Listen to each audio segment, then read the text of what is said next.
इस वीडियो को देखें। मौलाना साहब ने कितनी बेहतरीन पैगाम दिया है इस्लाम के हवाले से, और एकता होने का बहुत बेहतरीन पैगाम दिया गया है।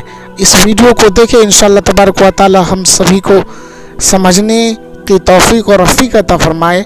ये न्यूज़ रिपोर्टर भाई ने के बहुत बेहतरीन सवाल किए और ये मौलाना साहब ने जवाब दिया। इंशाअल्लाह तबारक व तआला आप सुने और वीडियो को ज़्यादा। रमज़ान का महीना सिर्फ एक पाक महीना नहीं होता, रमज़ान की मुबारकबाद भी आपको। शुक्रिया। मैं भी आपको नवरात्रि की शुभकामना देता हूँ। इस्लाम की शुरुआत 1400 साल पहले हुई थी। इस्लाम जब से सृष्टि रची गई है तब से इस्लाम है। क्रिश्चियनिटी, जुइज्म और इस्लाम, इनका क्या कॉमन कनेक्शन है? आपस में सब कजन्स हैं। ज्यूज और मुस्लिम्स क्लोजेस्ट कजन्स हैं।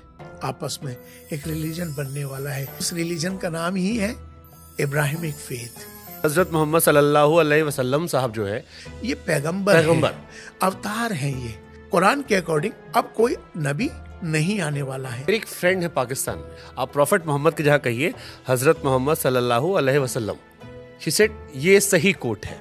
तो मुझे ये क्यों टोका? दरअसल उन्होंने जो हमने जो कहा इंग्लिश में पीस बी अपॉन हिम, उन्होंने उसको अरबी में कह दिया सल्लल्लाहु अलैहि वसल्लम। ओके, अगर वो आपको अच्छे अंदाज में वो समझा देती कि पीस बी अपॉन हिम तो आपको ज्यादा समझ में आ जाता। 11 मैरिजेस में से 10 मैरिजेस में विधवा थी वो महिलाएं।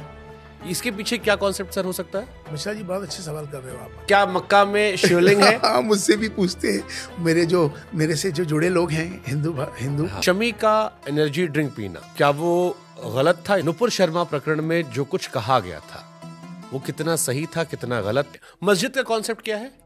That's a very good question. नमाज, मैंने कहीं सुना कि ये संस्कृत शब्द है। हाँ, यकीनन। नमा माने झुकना, अज माने ईश्वर।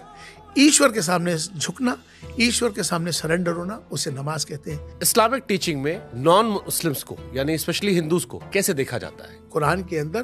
कि इन काफिरों से अपना रिश्ता मत रखो जो नॉन बिलीवर्स थे। भारत के लोग आस्तिक हैं। जिहाद का जिक्र होता है। जिहाद माने नेगेटिव कर दिया। लश्कर तैयबा जो उसका मायना है मोहम्मद साहब की सेना, जैश मोहम्मद की सेना, लश्कर, ये सारी जो ऑर्गेनाइजेशंस हैं ये इस्लाम के मानने वाले हो ही नहीं सकते। इस्लाम में ये हराम है। क्या क्या इस्लाम में हराम है? इस्लाम में कुछ ऐसा है या कुरान में जिसको लगता है कि समय के साथ थोड़ा सा अपडेट करने की जरूरत है, या जो है वो परफेक्ट है? जो गल्फ कंट्री का मुसलमान है वो अलग है, वो अरब है। और हिंदुस्तान, पाकिस्तान, बांग्लादेश का मुसलमान ये अलग है। इसमें क्या डिफरेंस है? ये सनातनी मुसलमान है, वो अरबी मुसलमान है।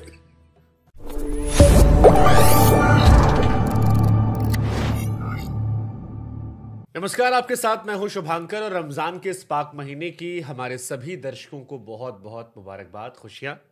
रमजान, जैसा कि हम सभी जानते हैं, इस्लाम में सिर्फ एक महीना नहीं है बल्कि खुदा से इबादत करने का, अपने आप को बेहतर करने का एक जरिया है।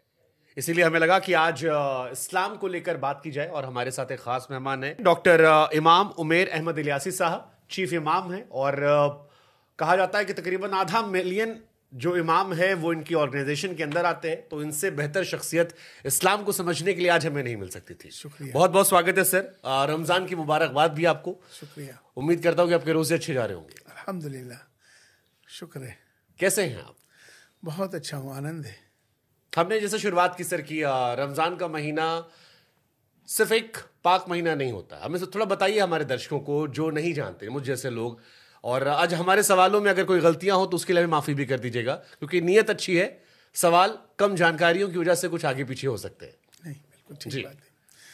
मैं भी, आपने जिस तरह से मुझे रमज़ान की बधाई दी, शुभकामना दी, मुबारकबाद दी, इसी तरह से मैं भी आपको नवरात्रि की शुभकामना देता हूँ।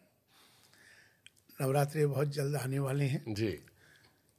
नवरात्रि हो या रमज़ान हो, ये एक इबादत है, एक पूजा है। ये वो इबादत होती है जो आत्मा को परमात्मा से कनेक्ट करती है, जोड़ती है। रोज़ा खाली भूखा रहने से मकसद नहीं है। रोज़ा आत्मा को पवित्र करती है, पाक करती है। जिस तरह से रोज़ा रखा जाता है 30 दिन का, जब हम रोज़े रखते हैं तो रोज़े के अंदर हमारी जो पूरा शरीर है, बॉडी है, जो डिटॉक्स हो जाती है। रोज़ा के बहुत सारे नियम हैं। उस नियम के अंदर जो सबसे ज़्यादा महत्वपूर्ण है वो है कि आप अपने अंदर की सफाई करते हैं। आपके शरीर की भी सफाई हो रही है, अंदर की जो बुराइयां हैं उनकी भी सफाई होती है। अब बेसिकली अपने आप को पाक करना है। पाक करने का एक तरीका है, जिस तरह से हम थोड़ा खाना है लिमिट में, और दिनों के मुकाबले कम खाना है। और जब हम कम खाते हैं तो हमारी जो पूरी जो बॉडी है तो वो डिटॉक्स हो जाती है, तो वो सेहत तंदुरुस्ती हमारे शरीर को होती है। इसी तरह आत्मा की भी तंदुरुस्ती होती है, आत्मा की भी पाकीज़गी होती है जब हम बुराइयों को निकाल देते हैं। रोज़ा रखने से, चूँकि उसके बहुत सारे नियम में एक नियम है कि आपको कोई गलत काम नहीं करना है, आपको झूठ नहीं बोलना है, किसी को तकलीफ नहीं देनी है, किसी के बारे में बुरा सोचना भी नहीं है, बुरा देखना भी नहीं है। ये बेसिकली रूह की पाकीज़गी के लिए है। इसी तरह से नवरात्रे भी हैं। नवरात्रे भी लोग जो रखते हैं, व्रत रखते हैं, उसके अंदर भी अपनी आत्मा और शरीर को पाक करने के लिए। वैसे तो हर धर्म में जी, आप किसी भी धर्म में जाएंगे, किसी भी रिलीजन के अंदर आपको देखेंगे कि सबके यहाँ व्रत का कॉन्सेप्ट है। ज्यूज में जाइए, उनके यहाँ 10 दिन का होता है। क्रिश्चियंस में जाइए, उनके यहाँ भी 20 दिन का होता है। तो सभी धर्मों के अंदर नवरात्रे 9 दिन के होते हैं। तो हर धर्म के अंदर ये है, तो ये सब के लिए अच्छा है। तो जब आत्मा और परमात्मा एक दूसरे से मिलती है तो उसके अंदर एक नया बदलाव पैदा आता है। तो 31 को ईद है। हाँ, 31 तारीख को चांद दिख जाएगा जी, और डिपेंड करता है चांद के ऊपर। तो चांद दिखने के बाद ईद हो जाएगी, यानी उसके बाद हमको हमारी ईदी मिल जाएगी। यकीनन ईद यकीनन मिलती है। यही इसका नाम, इसी का नाम ईद है। जी। ईद खुशियों का नाम है। हम पूरा महीना जब रोजे रखते हैं और पूरे रोज़ा रखने के बाद पूरे महीना जब ईद का दिन आता है, वो त्यौहार, वो खुशियों का त्यौहार है। वो जो नमाज पढ़ी जाती है वही हमारी ईदी होती है। जो नमाज पढ़ते हैं ईद की, और फिर हम उसमें जो मांगते हैं एक दूसरे के लिए, उससे जो खुशियाँ मिलती हैं वही ईद है। आपने अभी एक जिक्र किया कि ज्यूइश में, क्रिश्चियनिटी में भी फास्टिंग का कल्चर है। मैं जब पढ़ता हूँ तो इब्राहिम शब्द का जिक्र हर जगह नजर आता है मुझे। एक क्यूरियोसिटी मेरे अंदर पैदा होती है। एक जैसी चर्चा होती है 1400 साल पहले इस्लाम आया। कुछ लोग कहते हैं कि नहीं, इस्लाम शुरू से था, 1400 साल पहले उसे स्प्रेड किया गया, पावरफुल तरीके से स्प्रेड किया गया। क्रिश्चियनिटी, ज्यूइज्म और इस्लाम, इनका क्या कॉमन कनेक्शन है? पहला सवाल तो ये। एंड सेकेंड क्वेश्चन, इस्लाम की शुरुआत 1400 साल पहले हुई थी या शुरू से इस्लाम था? बहुत अच्छा सवाल है, और ये सवाल मुझे लगता है कि लोगों को सही बात जानी चाहिए। कन्फ्यूज़न बहुत सारा है, लोगों को मालूम होता नहीं है, आधा ज्ञान होता है और फिर उस आधे ज्ञान से काम करते हैं, तो ठीक, आधा ज्ञान अच्छा नहीं होता। देखिए, पहला सवाल तो चूंकि आपने इस्लाम का कब से है, उसके लिए इस्लाम जब से सृष्टि रची गई है तब से इस्लाम है।